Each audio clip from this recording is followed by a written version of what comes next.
Good morning, Marianas. So many things we gotta discuss. Happy day, Tirawamian greetings. To Rhoda, Guam, Saipan, and Tinian. For all your island news. From a beautiful place with Pacific views. It's always so much fun on Good Morning, Marianas.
Holy cow.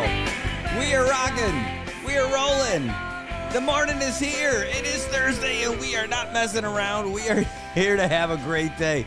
Good morning, Marianas. Where is all this energy coming from? Did I start smoking the crack? No, I don't know. Maybe it's because it's Thursday, and we haven't done a baseball game yet this week, and I got all this extra energy, and I'm ready to go. That could possibly be it. Did you have a lot of coffee already, Brad? No, I didn't have any coffee yet. What did you do to get so excited? I think I'm just excited to see you guys this morning. I am telling you, it's a love affair. I'm smitten. What can I say? It's you guys. I'm so happy to have you guys here. Who is here, by the way? And good morning, Eric. Good to see you guys, too. I know we got folks on the different channels, too, like especially our Good Morning Marianas channel, which, by the way, is still... That's the one we started with, right? That's where we started. It's so funny how this thing's changed, where we had the NMI News Service, but the show was Good Morning Marianas, and we ended up running that primarily on Good Morning Marianas. And now it's the other way around. Now we run it primarily on NMI News Service and cross-post it over there. I know this is all nerd speak. Don't worry about it. But, I mean, essentially, that's what it is. I mean, that's where we're at. We are broadcasting off of the NMI News Service page, and we end up cross-posting over to other places like Island Image and Motion and Good Morning Marianas. So if you're watching on Good Morning Marianas' Facebook page, thank you very much. I'm very happy to have you there. If you are there, though, be sure to go and visit us over at the NMI News Service page because we want to get your likes and follows and all that love stuff over there. So go ahead and do that. If you haven't already, go to the NMI News Service Facebook page. Give it a like, follow, all that stuff. And also, by the way, we talked about the YouTube a million times, but check us out on YouTube as well. That's NMI News 670. NMI News 670 over there on the YouTube. We're broadcasting on both. I've got the comments up so I can see you guys on Facebook. I can see you guys on, I can see it both on, actually over here. Woo, I've got the Good Morning Marianas stream on the Good Morning Marianas channel over here. I've got the NMI News Service channel and the YouTube comments popping up over there. And just in case, I've got one open on the phone too. I had so many, Brad. What are you doing? I know. My eyes are all over the place. It's going to look a little twitchy.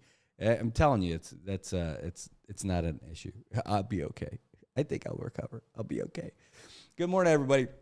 Hey, thanks. Hey, enjoy it if you guys are out flying about today and all this other stuff, because as we speak, the CNMI government is working hard to try and figure out this whole dispute between Star Marianas and the Commonwealth Ports Authority. Now, they're got a couple hands tied behind their backs because the chairman of the board is off island and the executive director for CPA is on personal leave.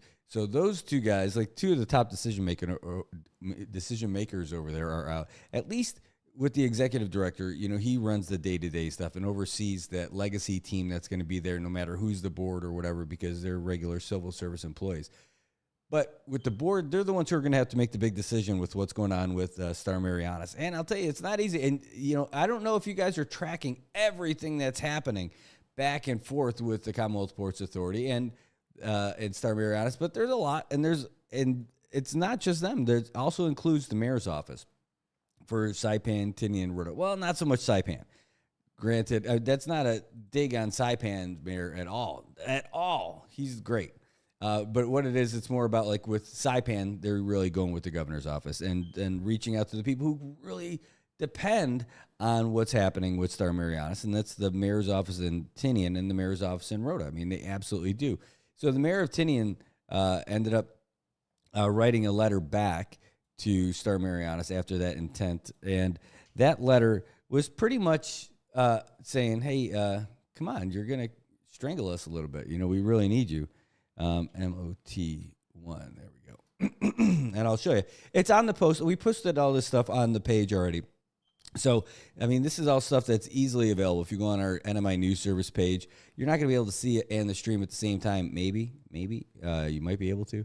But the thing is that all of this is there, so you're able to watch it and read it for yourself. So you can actually see it. But Star Marianas ended up replying twice, to... hold on, just open it. There. That's why you need me to click on it. Duh, Brad, you're not that smart. Okay, cool. I got it. But they replied a couple of different times, just to make sure that they got all of the info. And the mayor was pretty here. I'm just going to show you what the mayor had to say quick too. Sorry about that. The mayor was pretty plain and simple when it came to it. And here's his letter right here. Dear Mr. Christian, writing to you with a sense of urgency and deep concern regarding your letter dated July 23rd, 2024, in which you informed us of Star Marianas' decision to terminate its inter-island transportation services between Saipan, Tinian, and Rhoda effective October 15th. If you guys, by the way, are just tuning in, that's what the story is. All right. This announcement has raised significant alarm with our community, and I urge you to reconsider this decision, as it will have a profound impact on the economy and livelihoods of our residents. As you're aware, Tinian is home to over 2,000 residents who rely heavily on Star Marianas for their daily commute, including accessing essential services such as hospitals, businesses, and government and judicial institutions in Saipan. The termination of your services would not only disrupt these vital connections, but also jeopardize the well-being and economic stability of Tinian families. Thank you for your attention and all that stuff. The thing is about that, that is absolutely true. No doubt about it. The issue is, though, if I'm a Star Marianas guy, I would be thinking, that's right, Mr. Mayor. You are absolutely right. We agree with you 100%. We're 100% with you, and we want to support the community in Tinian and all that other stuff.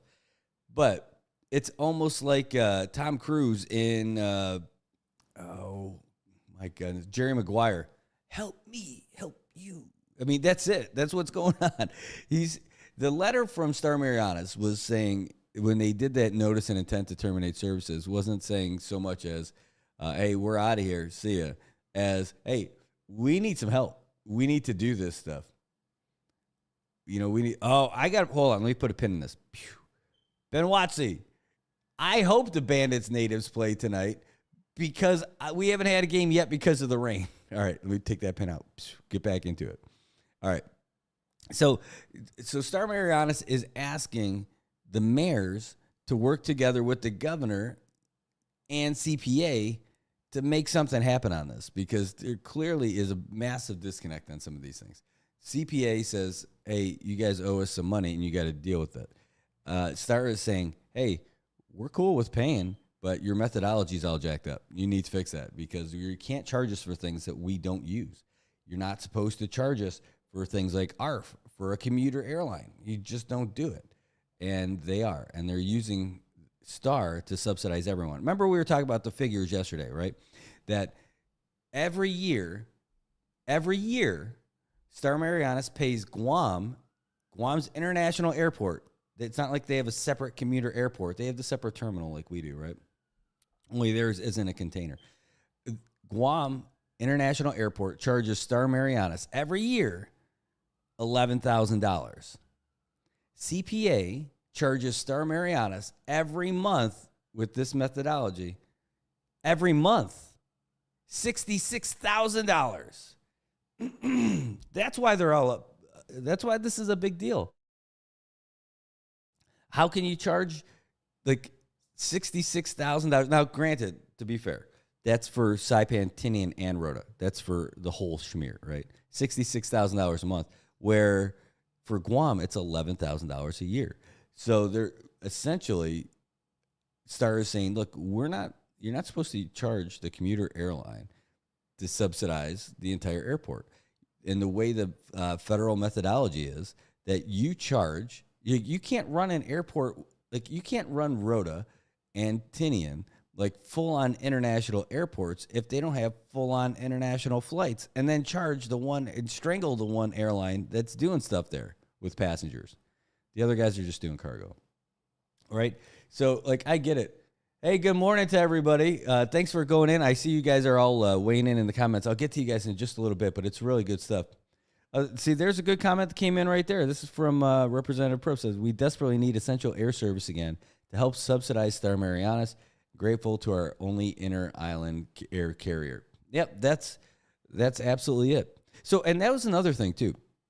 So CPA is saying, look, we're going to do this. This is the new agreement. This is our new fee methodology, and we'll try to get you a subsidy. Star Marianas, in their letter, said specifically, look, we don't want a subsidy. We'll adjust our business to doing it, but you can't charge us at rates that don't make sense. Now, it goes back and forth. You hear a lot of stuff about like, oh, well, they couldn't win in court. Well, that's not how it went. There's three things in process here. The first thing was Star Marianas is like, hey, I don't like this. What can we do? We're going to sue in federal court. Federal court said, all right, thanks, but no thanks. You can't use federal court. You need to go to the FAA. They're like, okay.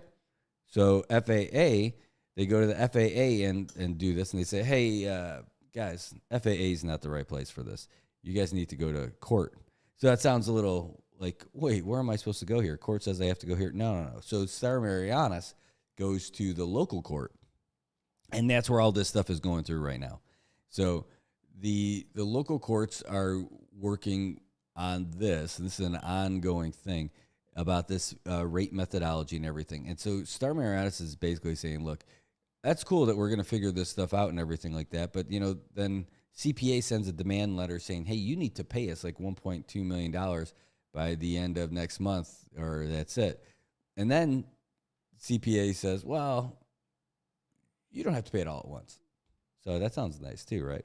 The thing is that Star Marianas is really just trying to get this thing done, right? They want to get the fee structure done so they can start paying what they're supposed to be paying. They're just not really cool about paying, like, they're not. Star Marianas isn't supposed to pay for the entire Rota airport and the entire Tinian airport, right? Like, literally, no joke. If they're not required to have, like, ARF for their basic operations for Star Marianas is saying, hey, then why are you charging us for ARF, right? I get it. I get it. So our airports need to right size. They have to be the right size for what they want to do. Now, if they want to aspire, like Tinian is an international airport. No, it's not, right? I mean, it could be maybe one day, and I know that's the dream. I know that's the dream for Tinian, is to make it a truly international airport. Tinian would absolutely love and benefit from having direct flights popping in and out to Tinian. That sounds great. That would be wonderful. But that's not really what's happening. The only international flights that are coming in there are fighters and tankers and cargo planes. Those are the only planes that are bigger than Star Marianas flying in there. I mean, max air cargo too, right? But that's the truth of it. And so if you're not going to be, those are the folks that you need to charge for their landings and all that stuff. And I don't know the rates that you charge for the military folks when they come in. I'm not sure how that works. I think that there's some things in there because the federal dollars paid for just about everything over there, right? So that's a whole different ball of wax to get into. But with regards to the airline, you can't make Star Marianas have to foot the bill for all that stuff. You can't lean on them for everything. You can't. You just can't. Now, you charge the right rate that they're supposed to get, and you add that to that essential air service. Now, all of a sudden, our rates to go to Tinian and Rota and even Guam on Star be a heck of a lot cheaper. Because when you're going to Guam, even when you're going to Guam on Star Marianas, you got to stop in Rota, right? So it's a big deal. Like this is a big deal, and I didn't want to just talk about it for one show yesterday because for the folks living in Tinian and Rota, it's not like, all right, well, we certainly solved that. Let's move on with daily life. No, right now they're especially in Rota, right? They're crippled with all the crazy amount of money that they have to pay for people to bring in cargo over there, right?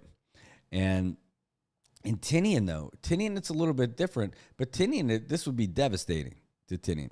At the very least, it would be a massive shock to how life is over in Tinian, because Tinian would become a whole lot more like Rota, because getting stuff over there would be such an incredible challenge. Now, the advantage that Tinian would have is that with all the military construction going on, there's a lot of stuff being brought over there directly.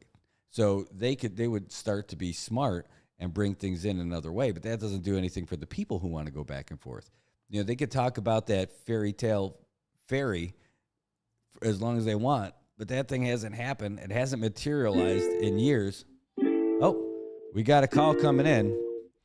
Let's take this. All right, here we go. Let's find out who we got.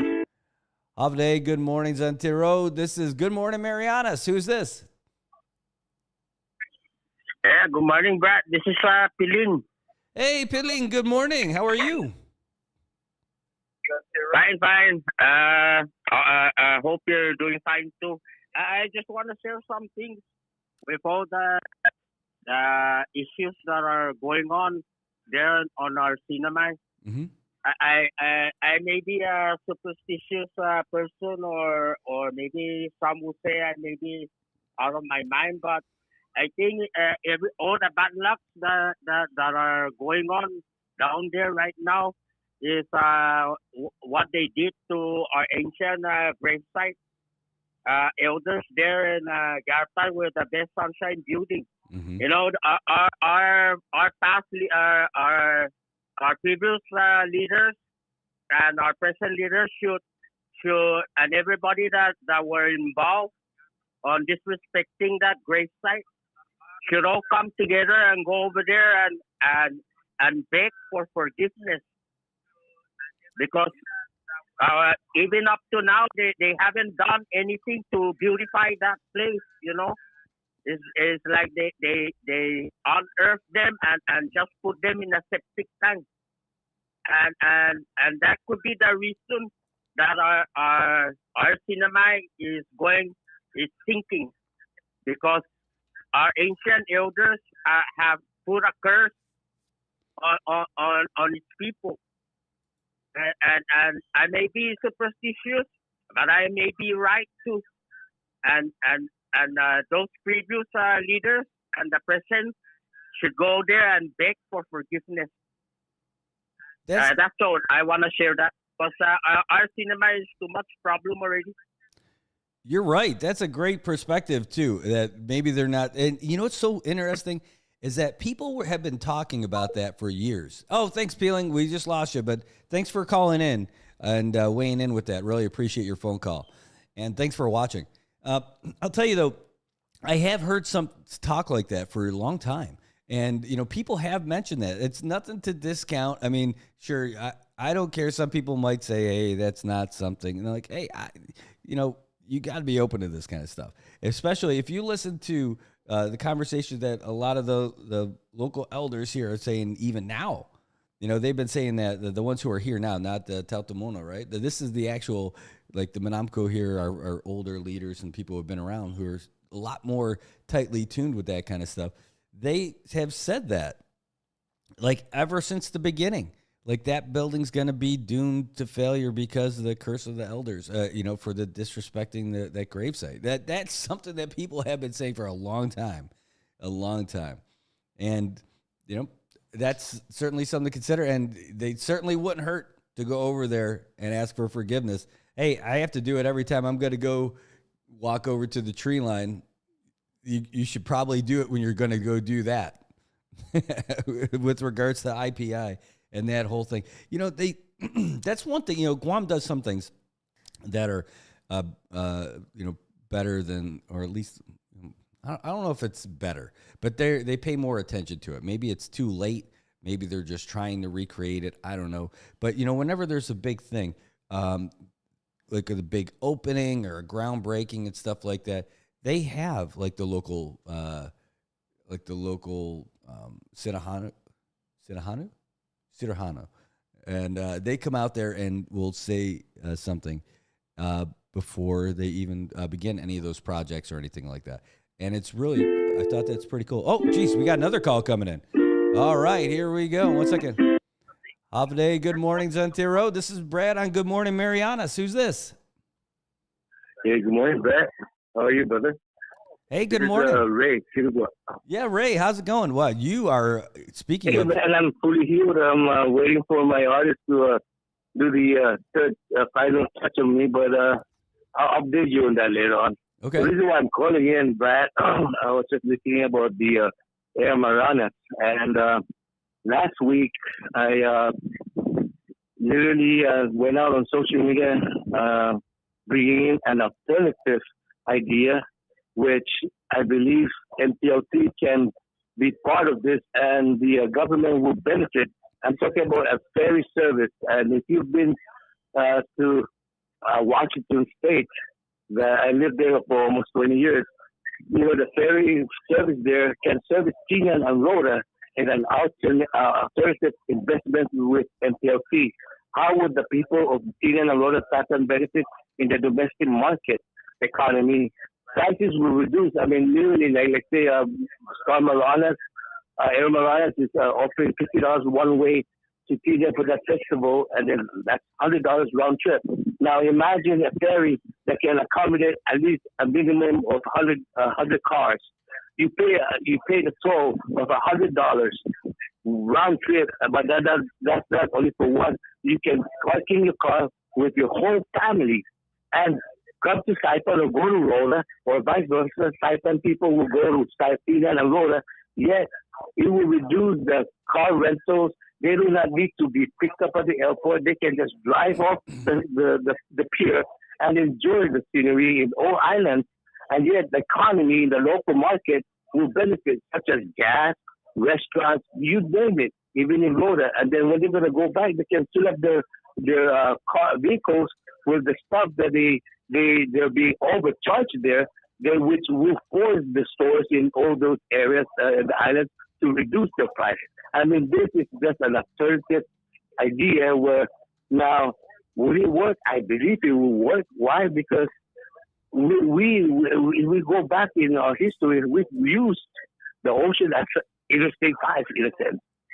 So why not go back in a futuristic approach and have a ferry service that will accommodate and lower all goods, actually? And, just like in the States, the rest area, let's say some people from Saipan want to visit Rhoda, and if they can accommodate there and feel like a rest area where they don't have to rent a hotel, or if the hotels are all fully booked, they can just park the car in the rest area, just like the States, and they can enjoy the islands, and we will have literally a domestic market where we can visit our islands, every family in Sweden, probably extend it to one in the near future, but to concentrate in the cinema, that was the idea I was bringing out on my social media podcast.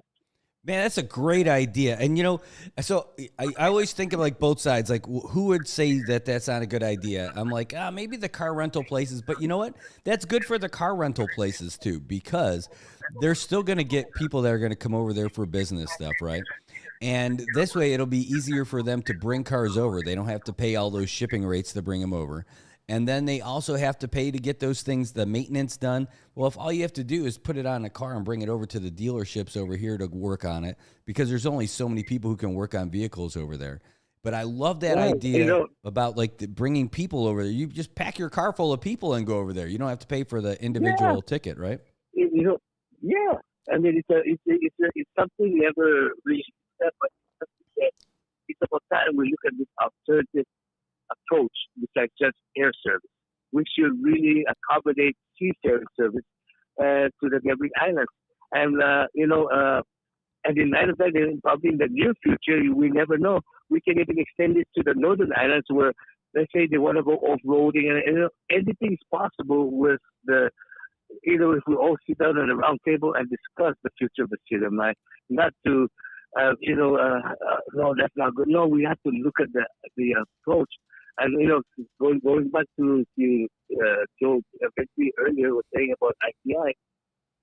Clearly, I want to say this again on record.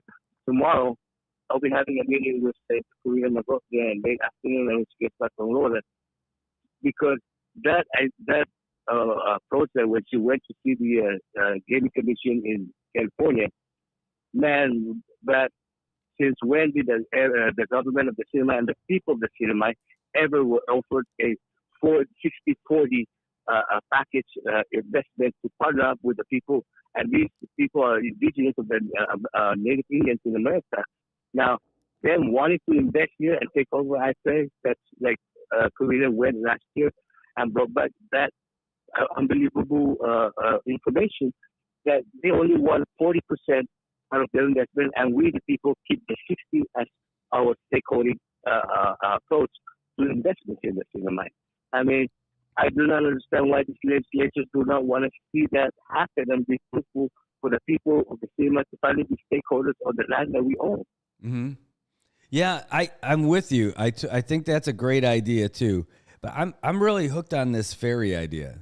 So, by the way, when we were talking about it, when you were talking, I went on just to take a look, and I'm like, I was thinking of like I'm from New York, but not New York City. I'm not like, hey, but I'm from New York, and I know that one of the things that we hear about a lot is the Staten Island Ferry, right? It's a ferry that's operated by New York City Department of Transportation. So, like for us, that would be like CODA. So, CODA, using that kind of a method, could get the ferry and operate the ferry. Now, granted, CODA is going to have to grow a little bit to do that and get the maintenance folks. You're going to get the operators, and it's a lot of training. It's a lot of local jobs. And if we get some kind of funding for that federally to maintain that, because a lot of what's going on at CODA right now is federally funded anyway. And we determine that this thing is an essential thing that we need in our community, and we get something like that. Holy cow, that is a game changer for everybody, not just Saipan, but imagine, Rhoda would be a totally different place with something like this.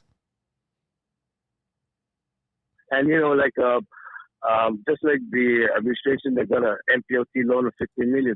Why can't, if this was to be discussed later on further, why not give the people also a $15 million investment that they own, the money up at the MPLT, and really put that investment in that ferry service? I tell you, the government will have money in the coffer by the local economy, and yet the alternative investment will be paid. Why? Because man, the rates will be low, and everybody, the way I look at this, everybody will benefit. I do not see how they would not. That's the thing. I do not see how they would not. Yeah, the main thing is going to be all the support structure for that ferry, right? We got to make sure we have to create, like, where's the roll-on, roll-off port? They'll have to make that, whether it's going to be the airplane ramp or the seaplane ramp that they have over there in, or if it's going to be somewhere else. Like, they got to figure all that stuff out. Like, so there's a lot of stuff needs to be done. But that's, by the way, if we end up doing that, we end up getting that ferry, that is where some of that stuff with the military comes up pretty big too, especially in Tinian, because they need to redo that breakwater right around the seaport over there. It's still there from like 80 years ago, right? But really, while it's got so rusted and corroded, what made it stronger is the coral that's growing on it right now. Like that's the only thing that's keeping that going. So if they end up redoing that whole outer breakwater, then we'll be able to have a great port for people to do that. The other one is going to be in Rota. They're going to need to have a ferry that can fit in the narrow confines over there. So they're going to have to figure the Rota part out, at least for inter-island commerce for Tinian. Yes, for Rota, man, Rota's a tight fit. I don't know how they're going to make that work, but it would be such a game changer where you would not need, like you could literally have wholesalers here, or they could be wholesalers from Rota, drive their trucks on to come to Saipan, load up their trucks full of all their rice and the frozen goods and everything, and get on that ferry. Imagine this, Brad. They have a Sabalu market in Rota. Man, imagine the people now riding the ferry, going to the Sabalu market in Rota just to enjoy the day. You know, I mean, it's an access to an access.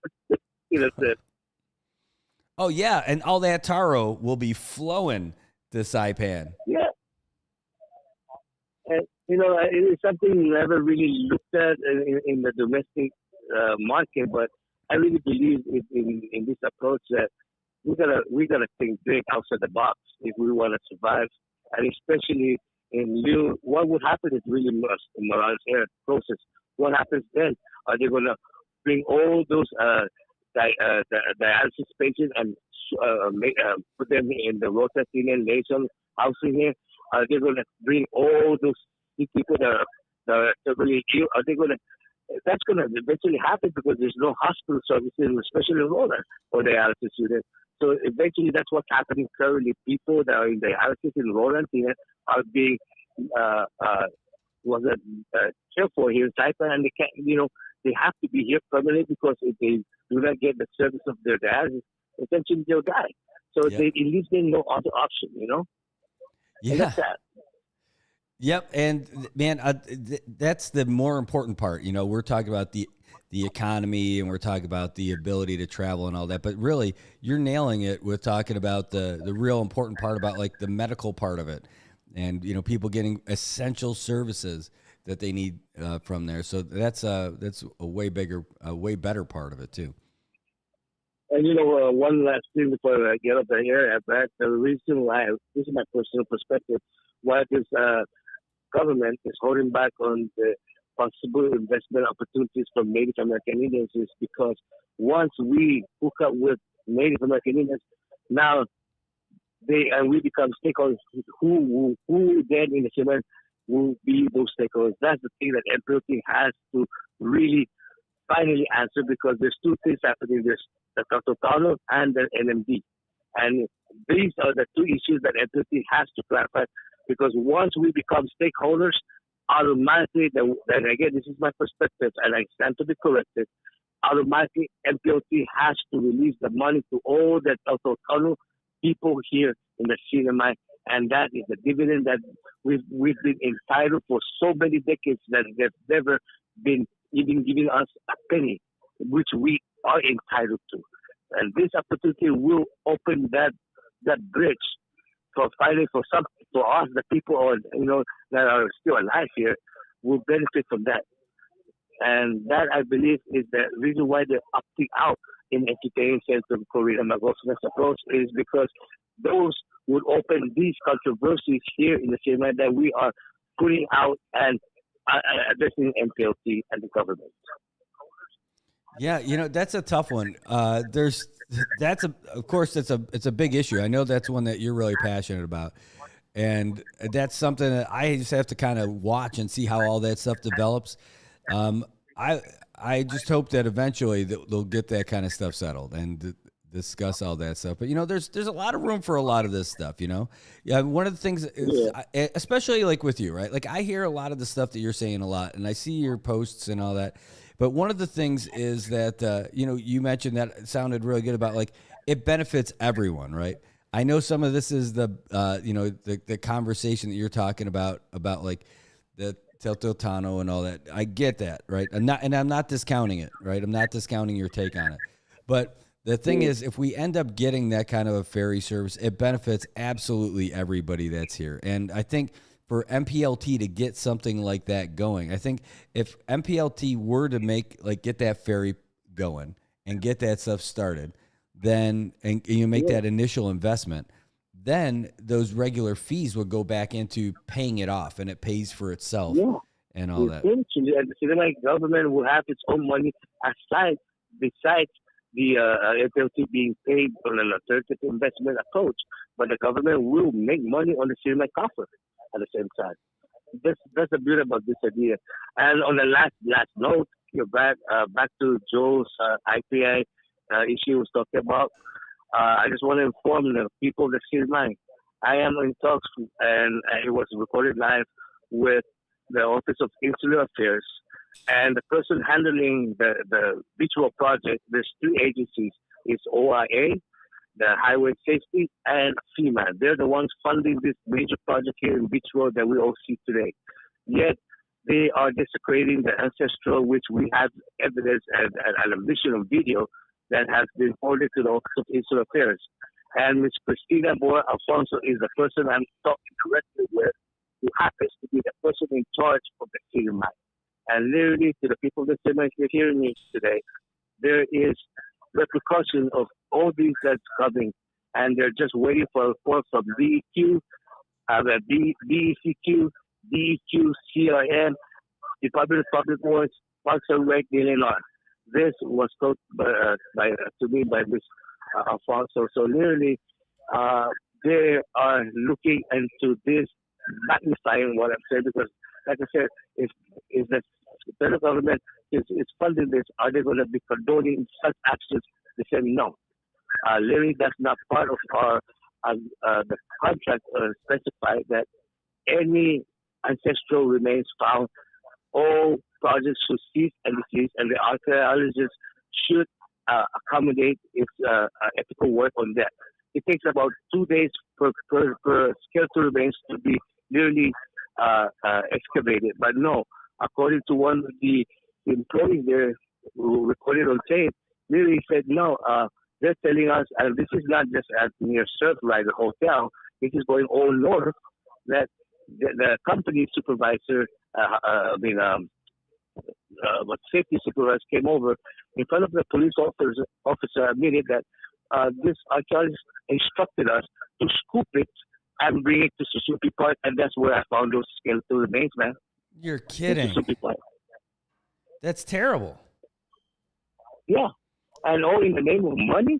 Come on. That's why the federal government is saying, no, we're not going to tolerate such action. Because I said, man, this is enough. This archaeologist is the same archaeologist that dug up IPI. His name is David Pfizer. And they just changed the name, and now he's being hired by GPPC. And this is the thing I found out from Washington, D.C. HPO should have flagged him as a red flag. Mm-hmm. But yet, they made him go ahead and, again, be the same archaeologist on a different company name. That's what's happening. I was going back a long time, right? Going back to the last time they did like one of these waterline projects. I think it was like 2005. Maybe it was 2004, but like 2004, 2005 time. I remember them doing like all the replacement lines on Beach Road. And I stopped when I was riding my bike one day just to go and talk to those guys. And it must be a different group than what they got now. I mean, it's almost 20 years ago, right? But the people who were in there, the archaeologists, that's who I was talking to. And they were taking their time. They had the little brushes and being very respectful with the human remains that they would find and everything. And to make sure that everything was preserved and everything. They were very delicate. It took a long time, but they were very methodical in how they were doing it. And I thought, wow, this is really amazing that we're doing this. Yeah. So if you're saying that that's what they're doing, that's terrible. Thank you for having me this morning, Brad. And I'll get, once I'm done with my task, you'll be the first person I'll call to see. See, Dusmaasi. Thanks for calling. All right, brother. You have a blessed day. You too. Take care. Adios. All right. That's Ray giving us a call to give us a little heads up about what's going on Well, his weighing in on everything with IPI stuff, and then talking about the ferry, and then just talking about what's going on with the road work, and being respectful of the remains that are being found out there. So that was great to hear from both of you guys. Thanks for calling in, guys. Really appreciate it, and thanks for watching more than anything. Yeah, I know. So getting back, I want to get back to Star. So we were talking about Star Marianas' letter that they received back from the Tinian mayor's office. We just went through that, which was essentially the mayor's office was saying, "Hey guys, look, hey, there's a sense of urgency here. Let's see if we can't figure this out together." Right? That's from the mayor, and could you reconsider and all that? So Star Marianas ended up writing 2 letters back. So the first one had a bunch of info on it. Okay, that's me wrapping it up really quick. But the second letter was a little more in depth, and it started talking about some of these things specifically, about these points that they think are the most important parts about all of it. And we'll start talking about them a little bit here. So again, it's actually, oh wait, did I give you guys the first letter or the second letter? I think, yeah, okay, I got you guys the second one. So the first letter that they replied with essentially said, hey, thanks for, here, let me open this up. This is the first response to the mayor, was saying that, hey, thanks for expressing your concern. The big challenge that we lack is not Star's lack of willingness to continue providing vital air service, but rather the unsustainable fee structure imposed by the Commonwealth Ports Authority. In fact, this might be a better way for me to do this for you guys. I'm putting those things on the screen, and it's not as big. I'm showing you guys right now what you're looking at. That's letter number 2. But let's do this. I think this might be the better way to do it, because I can zoom in and everything and show you here. Kapow. All right, so this is the first letter that Star Marianas replied. And it was like, hey, thanks. And this is the big thing right here. The primary challenge is not a lack of willingness to continue providing the service, but the unsustainable fee structure imposed by CPA. And they make it unviable for us to operate, completely. And that it was all about the CPA's actions and assessments that aren't aligned with the principles of compensatory fees. Current fee methodology lacks transparency, detailed cost allocation, and fair treatment of common use areas, all of which result in charges that do not accurately reflect Star Marianas' actual usage of the airport facility and services. And that's the big thing, right? They're saying that they're being charged for more than what they're using. And they're being forced to subsidize all the operations over there in Tinian and Rhoda, even though they're not necessarily using all that. Now, anyway, so that's part of it, right? So I'll get you, let's move on to the other letter. That was the first one. The second one is the one that I had up on the screen a little bit ago. So let's see if I can't if I open up this one. Okay, of course. Of course, that one's going to open up in the other side. There we go. All right, so now you're able to see that a little bit, right? Let me just make sure you can.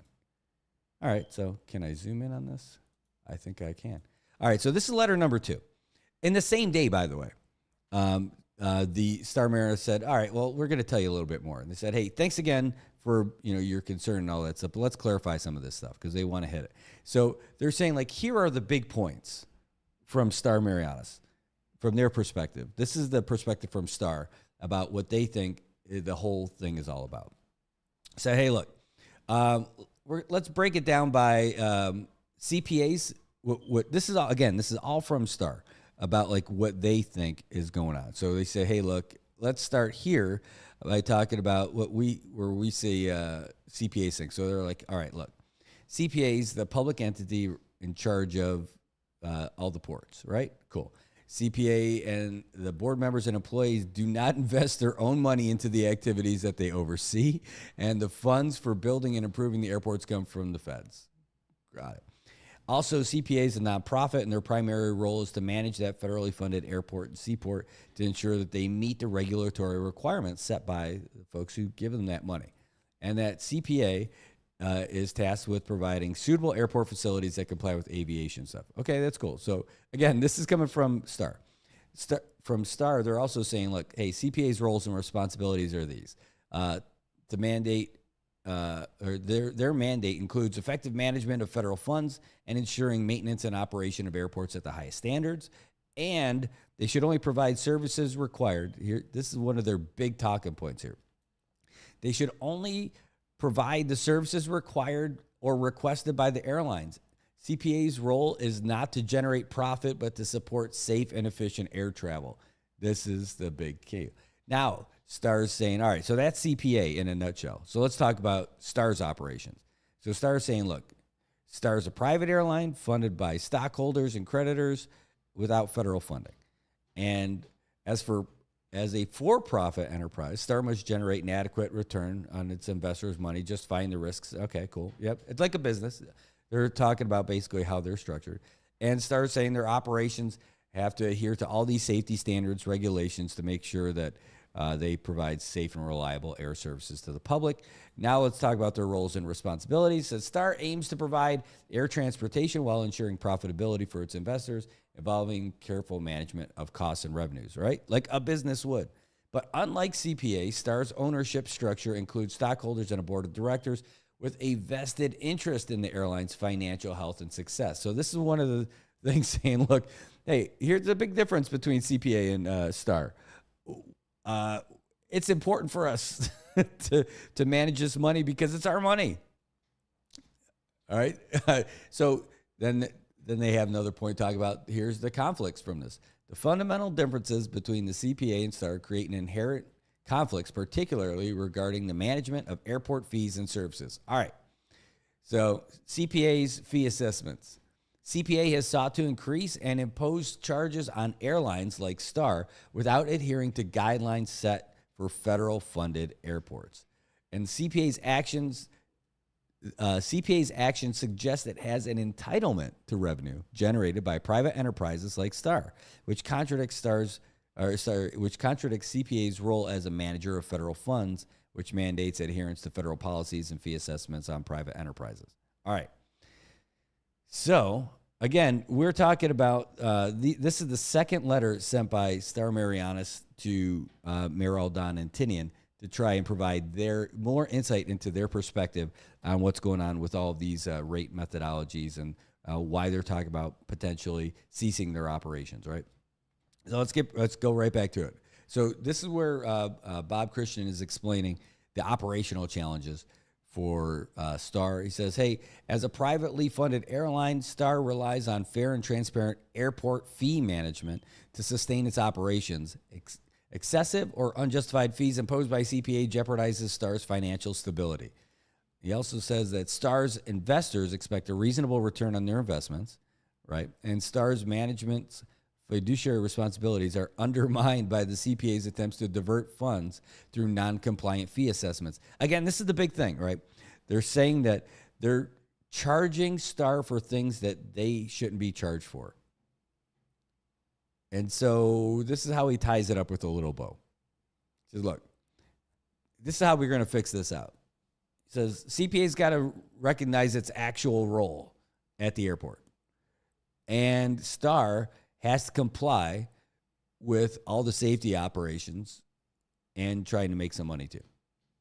All right? So here's where they think they got to go forward. Again, from Star Marianas. This is Star Marianas' roadmap to fixing all this little impasse with CPA. He said, hey, look, we need a discussion with the governor, Tinian legislative delegation, the Tinian Municipal Council, and CPA. That's important. By the way, he's not ruling out Rhoda in this, but he's saying Tinian because he's talking to the mayor of Tinian in this one. And it says this will help develop a fair and transparent fee structure supporting sustainable air services.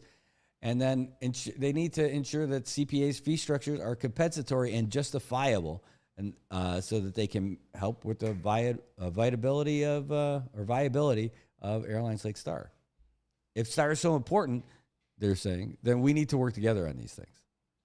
All right, just about done here. Hey, good morning, BJ. And then we've talked about that a little bit, the transparent and equitable stuff. So here's what it is. He says, look, CPA's got to provide clear and transparent breakdowns of all the fees and services and make sure they're directly related to the actual use of the airport by the airlines. And to avoid that cross-subsidization and unjustified charges, so that they can work together and be friends and be all happy and stuff. I mean, that's essentially it. And that's from Bob Christian. So basically, start saying, look, you guys can't charge us for this stuff. We don't use it. You can't charge us. Like, you can't charge us for it. And CPA is like, we'll get you a subsidy. It'll be okay. And they're like, we don't want a subsidy. Just charge us what you're supposed to charge us. And it can't, there's rules about how you charge us. Follow the rules and we'll pay. We don't need a subsidy. Just do it. Now, if they do essential air service, we end up getting that kind of a subsidy from the federal government, fine, we'll take it. But I think this is what, I'm guessing, crystal ball. I think what CPA is trying to do, you raise those rates, and if you get essential air services and you get that kind of a subsidy from the federal government for that, then you don't hurt the airline, but you're able to get all that money to help pay for everything else you're doing. Star is just saying, hey, you can't do that way. Like, because if they don't get that essential air service, Star is still on the hook for it, and Star is not supposed to be paying for that kind of stuff. All right, so let me take that hat off and put on my regular hat. Dude, you can't screw over your one airline that you have serving the community. You can't. All right, now if they're just a bunch of jerks over there, okay, I get it. Get them. Those guys aren't just a bunch of jerks over there. Nobody, maybe that's not true. I was going to say nobody's going to Tinian to go and say we're going to go make our millions and billions of dollars over there. No, maybe. I mean, there's a lot of investment going over there with the military right now. Somebody smells that money. But Star Marianas started doing this stuff way before all that stuff. Maybe they saw that it was going to be a potential option and all that stuff. But like they're doing stuff that they like. Kind of like what I'm doing here. Right, this is where I feel a little bit, right? Like I'm doing something that I like. They like to fly. They like flying. Like their president is a pilot. It's like Cy Sperling. I'm not just the president. I'm also a client. Right? He's actually flying the planes. You might be on the plane with Sean Christian. He might be your pilot.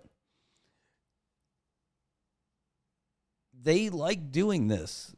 This is what they like to do. And you're not seeing them driving around in Bentleys over there in Tinian in some like mega palace over there. Yeah, they're in it. They're it's a business. They're trying to make money too, but they're not trying to.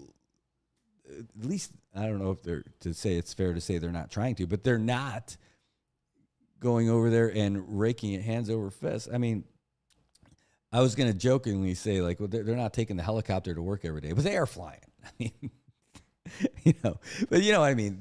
But they're providing like a real service here, a service that gets them the ability to live the lives that they want to live in the airline industry, and training like hundreds and hundreds of pilots over the years, getting them thousands and thousands of flight hours, and providing an essential service out here. That's pretty cool. And they're saying, look, we need help. And by the way, the form of help isn't let's screw them over and bring in another airline and give them a subsidy and not give the other guys a subsidy. It's so screwed up. Like, that's so screwed up. Like, it was so bad that that's something that happened the last time. Don't get me wrong. I thought it was cool that Marianas Southern was there. I love that they brought in another competitor. I thought that was great. Everybody thought it was great, right? But you gave them an unfair advantage. You gave them like $8 million to go out and buy new planes, and you gave them a subsidy to keep their rates lower than the competition. Freaking screwed up. You could do that with your own airline that's there, but you didn't. Screwed up. You really screwed up. And people need to remember those things, that's what happened, because that is absolutely what happened. That people cannot forget that happened just a couple of years ago. Then they cried foul saying, hey, you said we had a contract, you're going to give us ARPA funds. Well, there are none. You're done. Don't forget, that's one good thing that Governor Palacios has done for sure, was getting rid of that contract. Now, the individual people who flew to take advantage of those cheaper rates, I know that kind of sucks that you weren't able to do that anymore. But you could have done that with the guys who are already flying. You could have supported the people who are already flying. And what better move would that be than to support a company that's been here for like 15 years? And they didn't just arrive, by the way. Those are people who have lived in Tinian. Like, they grew up in Tinian, went to schools in Tinian. It's a local company. I don't care if they're all Howley and stuff, but still, they're a local company. Dude went to school there. I don't know. I get it. No, I know. I'm not saying that he should be able to own land and all that stuff. I'm not going crazy. Don't worry. But still, like, that's an organization that got jobbed, right? Anyway, in this instance here, let's get back out of that time machine. Go back to present day. All they're saying is, like, look, you guys, the rates are all screwed up. You got to fix it. And Star Marianas can't be the company that's paying for everything that's in Saipan, Tinian, and Rota. Again, Star Marianas pays Guam $11,000 a year. Star Marianas pays the CNMI $66,000 a month for their fees. It's messed up. Granted, we got 3 airports. Cool. Saipan, Tinian, and Rota. They don't even need that, guys. Now, those airports were federally funded, and so that's what Star's saying. Hey, you just have to manage this federally funded airport. So and you're not supposed to rake us over the coals for the fees for things that we don't need. Guam charges them $11,000 a year, and here they're being charged $66,000 a month for all 3 airports. That's crazy. It's crazy. Not 6,000. 66,000. I like Vincent's idea. Hey, just build a bridge and pay toll fee. Oh my gosh. How deep is that water between Saipan and Tinian? There's no way. There's no way. You can't build a bridge between Saipan and Tinian. Yeah, and by the way, so I love the idea though. I love it. If there's a bridge that gets built between Saipan and Tinian, it would be awesome for everybody. However, there's never one that's only going to happen if there's no money is no longer an issue and resources are no longer an issue and nobody cares if it doesn't really, nobody weighs that against the cost for anything else. It would be massive, and it would be a massive project. Was it like a 3 miles difference against like that water is not slow moving water. That is like imagine and typhoons. Forget it. There's no way. No way. You can't do it. No chance. But I love the idea. I definitely love the idea. Yeah, and then the other thing is we would need that would be like you see like the Golden Gate Bridge or any massive bridge project. All those bridges over there in New York City, that is a year-round job to maintain those things. And that's like, the Golden Gate Bridge, granted, is massive, but that is an everyday maintenance job. Like you have to, and people fight. You have to be really highly trained and qualified to be able to do the maintenance on those things. Like there's, that would be an industry on its own. Just to maintain something like that. It would be absolutely insane. The Saipan Golden Gate Bridge. We could call it something. It's going to be named after somebody. I don't know what you'd call it, but it would end up being named after somebody. We know that, right? Oh, yeah, D. All right, well, I'll tell you what. Maybe this is a good idea. I definitely would have to get caught up with the comments because you guys were talking a whole lot, and I missed a whole lot of stuff over here. Just going to scroll back to see what I can catch in there. Man, it goes back a long time. You guys are going to forget what you said if I even start talking about it back there. But it's great to see all you guys here. Thanks for being here for sure. I really appreciate that you guys tune in. And so do our sponsors, by the way. And we've got more people who are interested in sponsoring, so I absolutely love that. But it's an opportunity for you, your business, or even your organization to be able to get involved with the show too.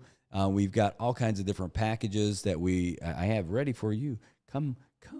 We will. I'll be happy to send them out to you. But anyway, you can message us here at the show 789-2323. You can call us at the same thing 789-2323. 670-789-2323. And again, we're here on the NMI News Service. You can catch us over there at the Good Morning Marianas channel as well. Make sure you like and subscribe to, or like and follow to both of those. But more importantly, if you haven't already, check us out on our YouTube channel. That's NMI News 670. If you can, go ahead and subscribe over there. That's a big deal for us. We have a long way to go for YouTube, but the first thing we need to do, our first hurdle on YouTube, we have two. One, we need to get NMI News Service to 5,000 followers. That's our first hurdle. We're getting close. We're just at 4.7 now.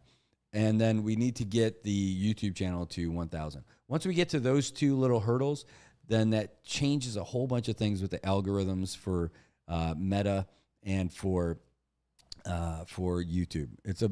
I know I can get into it.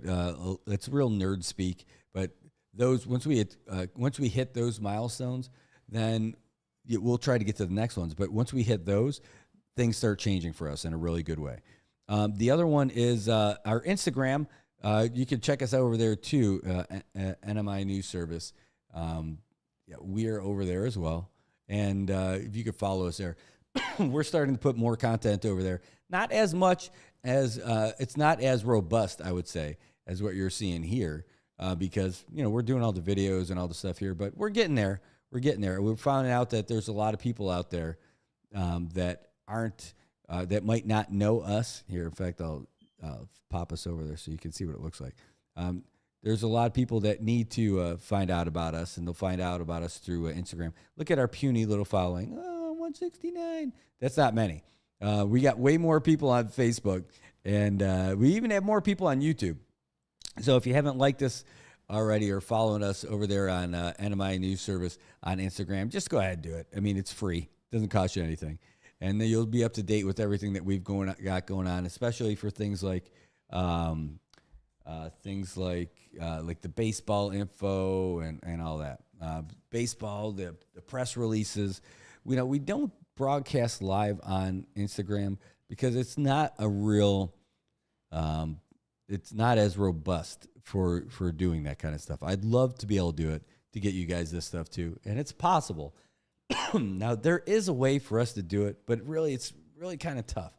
And maybe we'll try and do it like after this show, just to try it so that we can do all those different things at the same time. But it's kind of a tough pull, and I don't know if the juice is worth the squeeze, right, for that. I just don't know if it is. Hey, I meant to pop back over here. Sorry about that. There we go.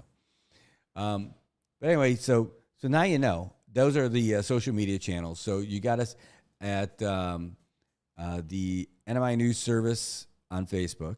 You got us on, of course, Good Morning Marianas is on Facebook too. And then we've got the YouTube channel, NMI News 670, which we're streaming on right now as well. And that's it. And then our Instagram, NMI News Service.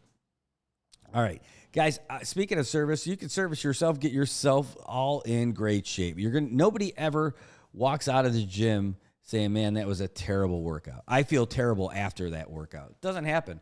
People feel good about it, and they feel good about it because they're going in there, they're burning off that stress, they're getting rid of all that cortisol, they're feeling all the adrenaline and feeling great and feeling happy. I'll tell you what, I feel great after every workout. I need to do more of them, and you could too, but you could do it at the newest gym in Saipan. It's right in front of the Aquarius Beach Tower in Chalkanoa. You cannot miss it. It's Laddie Bill 24-hour fitness, the latest equipment, great facility. Oh, you got to see it for yourself. Let me show you.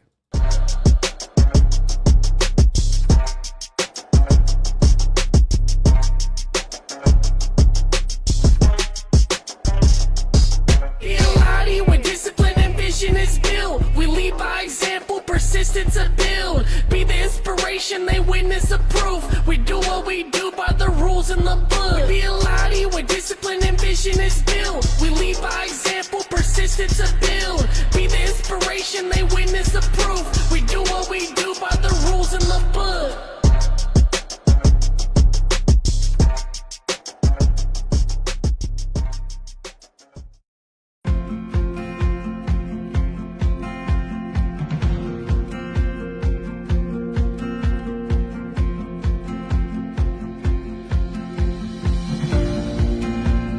Player number 14, Ian Newell. It's a great day to be up 3-0. I'll tell you that. Probably is not great to be down. I'm Brad Rosala, and I'm the owner for Commonwealth Communications. And I am Jojo Alipuzu. I am the owner of Island Image and Motion. And this is our joint venture, Sideline Studios.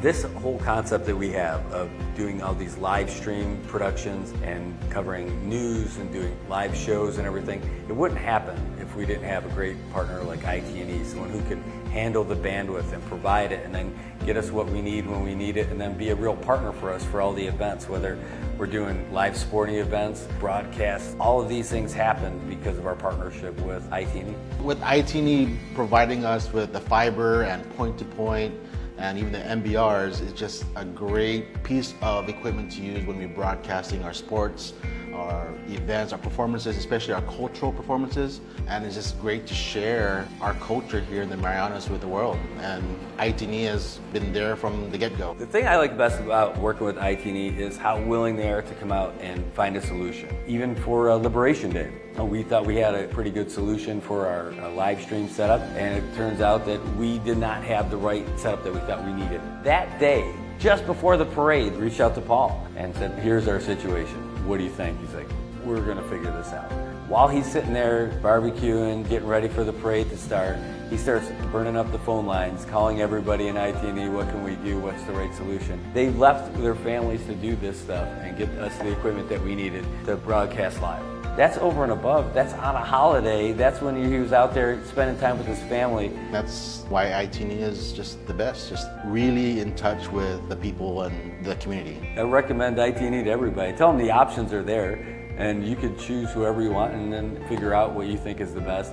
But when you're ready, when you're tired of having your calls disconnected or not having service, then you reach out to the guys from IT&E.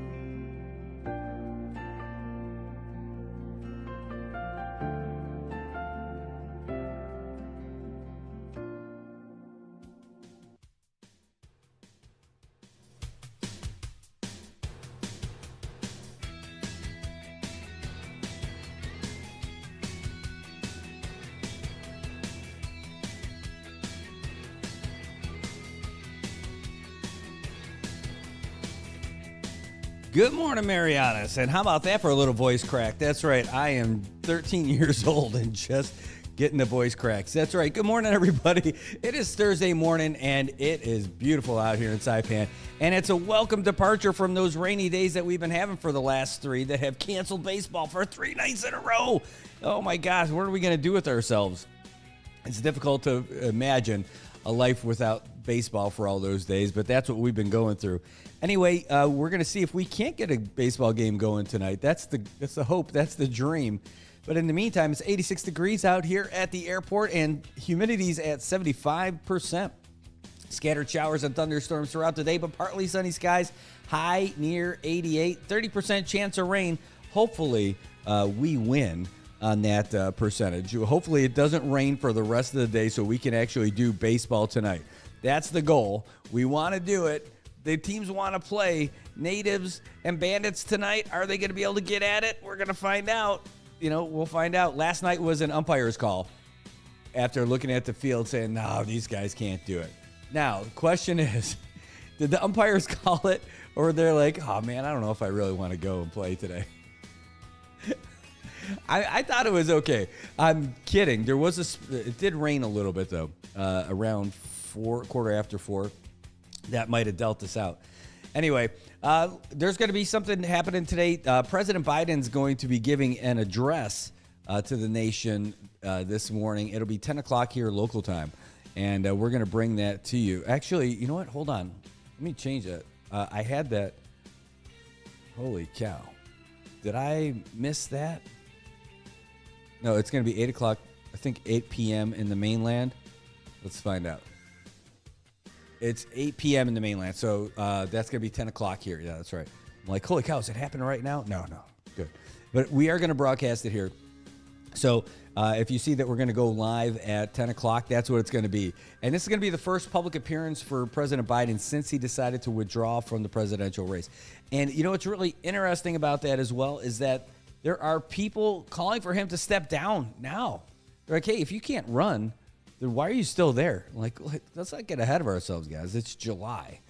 There's only a few months left. I mean, he would have to finish out the year and then take over at the end. But yikes.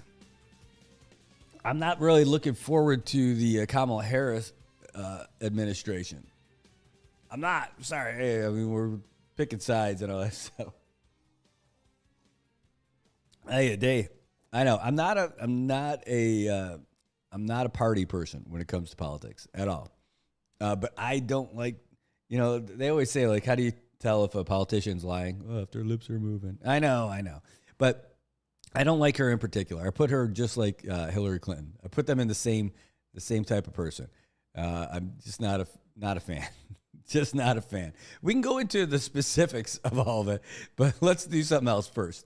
Before we start talking about how much I wouldn't be voting. Before we talk about how much I wouldn't be voting for Kamala Harris, even if I was able to vote, let's talk about what's the latest happening in the United States and around the world with headline news, because we haven't given you the AP update yet, so let's get that to you now while it's here. Hot off the press. AP News, I'm Ben Thomas. The FBI chief has revealed some of what's been learned about the Trump rally gunman. Sagar Magani has details. Director Chris Wray tells a House panel investigators probed a laptop tied to Thomas Matthew Crooks and, among other things, found a Google search from a week before the shooting. How far away was Oswald from Kennedy? Referring to Lee Harvey Oswald's killing of President Kennedy 61 years ago. Wray says investigators have found images from searches of news stories, things like pictures of prominent officials, but says that's not overly indicative of a motive. That could be just because he was reading news stories. Wray says the gunman also flew a drone roughly 200 yards from the rally stage before Trump spoke, viewing and live streaming the footage. That adds to questions about security lapses before the event. Sagar Magani, Washington. Israeli Prime Minister Benjamin Netanyahu delivered a fiery speech to Congress, saying Hamas could end the war in Gaza today by surrendering and disarming. But if they don't, Israel will fight until we destroy Hamas's military capabilities, end its rule in Gaza, and bring all our hostages home. Netanyahu's address prompted demonstrations outside the U.S. Capitol. Haya Pajwani reports at one point police deployed pepper spray. Thousands of protesters descended on Washington, chanting, Some tried to block streets ahead of Netanyahu's speech. Police wearing gas masks blocked the crowd, which was calling for an end to the war that has killed more than 39,000 Palestinians. U.S. Capitol Police said some members of the crowd had become violent and failed to obey orders to move back from the police line. Haya Panjwani, Washington. Political news. President Biden will address the nation from the Oval Office tonight on his decision to drop his re-election bid. 8 Eastern. This is AP News. Tech stocks let the air out on Wall Street, says Sutel has the AP Markets report. Stocks dropped to their worst losses since 2022 after profit reports from Tesla and Alphabet helped suck momentum from Wall Street's frenzy around AI technology. The S&P 500 tumbled 2.3%. The Dow lost 504 points, about 1.2%. The Nasdaq Composite skidded 3.6%. The profit reports from Tesla and Google's parent company weren't disasters, but they raised questions among investors about which other big tech companies might fall short of expectations. Big tech stocks have carried the market this year amid the AI furor, but critics say they've grown too expensive. Smaller stocks also fell sharply, losing momentum following strong recent gains. Seth Sutel, New York. More profit reports after the bell. Ford Motor Company's second quarter net income fell 4.7% from a year ago. Pre-tax profits dropping at its combustion engine unit due to warranty costs. I'm Ben Thomas, AP News. Thanks for listening. All right, welcome back. That's the latest from the Associated Press, giving you all the latest from the United States and around the world, keeping us in touch with what's happening. Can't lose sight of what's happening in the bigger picture, too. I mean, what's happening here is really important to all of us, but we got to get that perspective of what's happening in other places so we can kind of know what's going on. We can better address the things that are happening here on our own home turf. Hey, you know, it's funny. I'm catching up on the comments, and I started laughing when I was looking at the name of the bridge that Tobot floated. Tobot's Cross-Eyed Crossroad. Looks straight to me. That's the name of my bridge to Guam. And just kill me. Thanks for traveling on Tobot's Cross-Eyed Crossroad. Just like Tobot's vision, this bridge goes both ways. And I love it, man. Great stuff. You guys crack me up on a regular basis. Hey, we had a couple of calls that came in early this morning on the show. I want to say thanks to you guys. And just remind you guys can call all the time. The number is 670-789-2323. Even if I'm off on one of my little tangents or any of that other stuff, you guys, you're not just welcome to call. Like, it's not like my doors are always open. It's like, dude, I want you to come in.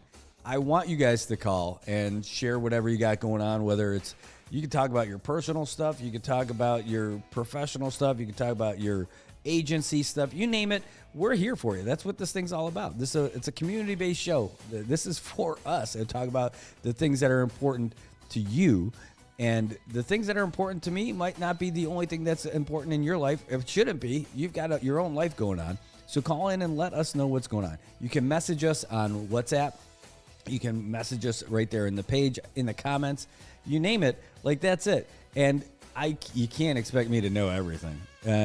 Nobody actually would think I do anyway.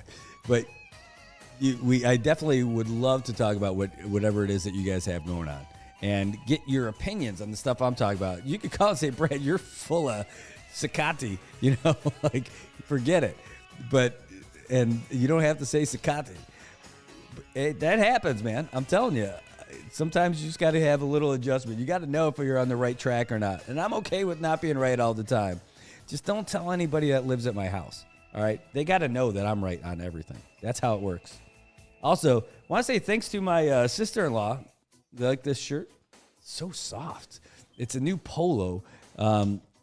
Mother-in-law just got back from the Vegas trip and seeing all the family in the States and all that stuff, and brought back some pasalubong. Yeah, that's my favorite Tagalog word, pasalubong, when they bring back gifts for you.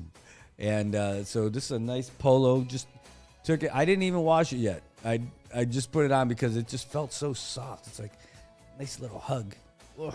Man, I like this polo. I'm going to go get more of them now, I think, online. So thank you so much. Si salamat po. I mean, I love this thing. This is great. I looked at it. I'm like, I don't want to wear just a plain old heather polo. But, yep, now I do. I like it. I could get down on these shirts for sure. These are great. Anyway, thanks for tuning in so far today. We talked quite a bit about what's going on with Star Marianas. We were going to have John Gonzalez in today. We reached out last night just to firm things up. He's like, can we do it on Friday? So tomorrow, we've already had Congressman Probst on here. We've had candidate Kim on here, and we're looking at getting candidate John Gonzalez to join us tomorrow.